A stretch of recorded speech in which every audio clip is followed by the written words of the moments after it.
Hi guys! So, magfi-feedback po ako tungkol kay Kuya Bench. So, ang masasabi ko guys is, sa loob ng almost 1 week niya ata na pagtuturo.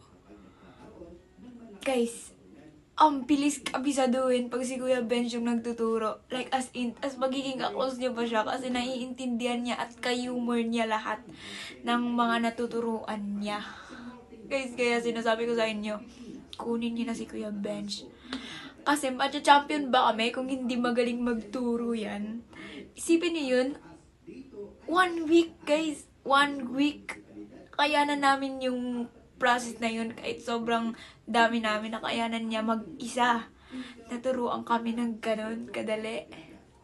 Kaya guys, kung gusto niyo manalo,